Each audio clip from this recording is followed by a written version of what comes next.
Hi friends, ഇന്ന് നമുക്ക് മത്തി അച്ചാറിട്ടാലോ. ഇതാണ് 2 കിലോ മത്തി. ഞാൻ നല്ല ഫ്രഷായിട്ട് എടുത്തിട്ടുണ്ട്. ഇതിന് വേണ്ടി ഇൻഗ്രീഡിയൻസ് ഒക്കെ പറയാം. മുളക് പൊടി 2 ടീസ്പൂൺ, അതുപോലെ മഞ്ഞൾപ്പൊടി, ഉപ്പ് ആവശ്യത്തിന്. ഇതെല്ലാം കൂടെ നമുക്ക് മത്തിയിലേക്കിടാം. അടുത്തതായിട്ട് 1/4 ടീസ്പൂൺ ഉലുവാപ്പൊടി, വിനേഗർ ആവശ്യത്തിന്. ഇതെല്ലാം കൂടെ നമുക്ക് ആഡ് ചെയ്യാം. എന്നിട്ട് നന്നായിട്ട് മിക്സ് ചെയ്യുക. എൻ്റെ ഹസ്ബൻഡിന് വളരെയധികം ഇഷ്ടമാണ് മത്തി അച്ചാർ. അപ്പം ചേട്ടനൊരു സർപ്രൈസ് ആയിക്കോട്ടെ എന്ന് വിചാരിച്ചു. മത്തി അച്ചാർ നന്നായിട്ട് മിക്സ് ചെയ്തെടുക്കാം.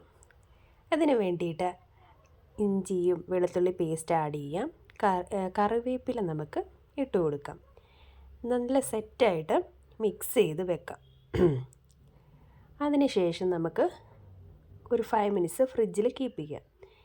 അടുത്തതായിട്ട് ഇതിന് വേണ്ടിയ ഗ്രേവിയാണ്. അതിന് വേണ്ടിയ ഇൻഗ്രീഡിയൻസ് വെളുത്തുള്ളി, ഇഞ്ചി, പച്ചമുളക്. ഒരു പാൻ ഗ്യാസിലോട്ട് വെച്ചിട്ട് കുറച്ച് എണ്ണ, അത്യാവശ്യം കുറച്ചേറെ എണ്ണ എടുക്കണം. അതിൽ നമുക്ക് ഈ മാറ്റി വെച്ച മത്തി അത് നമുക്ക് ഫ്രൈ ചെയ്തെടുക്കേണ്ടതായിട്ടുണ്ട്. അപ്പോൾ ഈ എണ്ണയിൽ നമുക്ക് ഫ്രൈ ചെയ്തെടുക്കാം. ഫ്രൈ ചെയ്തെടുക്കുമ്പോൾ ലോ ഫ്ലെയിമിൽ ഫ്രൈ ചെയ്തെടുക്കുക. അതുപോലെ തന്നെ മത്തി ഒട്ടും കരിഞ്ഞു പോകരുത്. നല്ല പാകത്തിന് വറുത്തെടുക്കുക. അടുത്തതായിട്ട് ഗ്രേവി റെഡിയാക്കാം. അതിന് നമുക്കൊരു പാനിൽ ഓയിൽ ആഡ് ചെയ്യാം. കുറച്ച് കടുക്. അത് നന്നായിട്ട് പൊട്ടി വരുമ്പോഴത്തേക്കും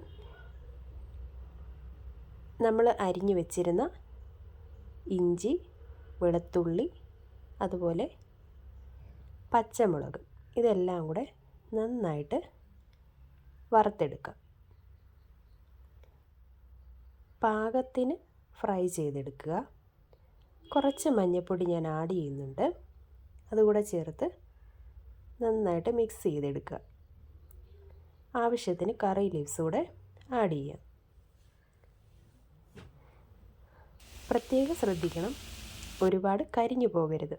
കരിഞ്ഞു പോയാൽ ഈ മത്തി അച്ചാർ കുളവായിപ്പോവും. അതുകൊണ്ട് കരിഞ്ഞു പോകാതിരിക്കാൻ പ്രത്യേകം ശ്രദ്ധിക്കുക. ഇപ്പോൾ ഏകദേശം പാകമായിട്ടുണ്ട്. ഇതൊരു പ്രത്യേക ഇൻഗ്രീഡിയൻസ് ആണ്. അതായത് കായപ്പൊടി, ഉലുവാപ്പൊടി ചേർത്ത് നമുക്ക് ഒന്നുകൂടെ മിക്സ് ചെയ്തെടുക്കാം. കുറച്ച് കളർ കിട്ടാൻ വേണ്ടിയിട്ട് ഞാനിവിടെ കാശ്മീരി പൗഡർ ആഡ് ചെയ്യുന്നുണ്ട്. ഓൾറെഡി നമ്മൾ മുളക് പൊടിയെല്ലാം ചേർത്ത് നമ്മൾ മിക്സ് ചെയ്ത് വെച്ചതാണ് മത്തി. ഇപ്പം നമ്മൾ ഫ്രൈ ചെയ്ത മത്തി കൂടെ ഇതിൽ മിക്സ് ചെയ്ത് നന്നായിട്ട് മിക്സ് ചെയ്തെടുക്കുക.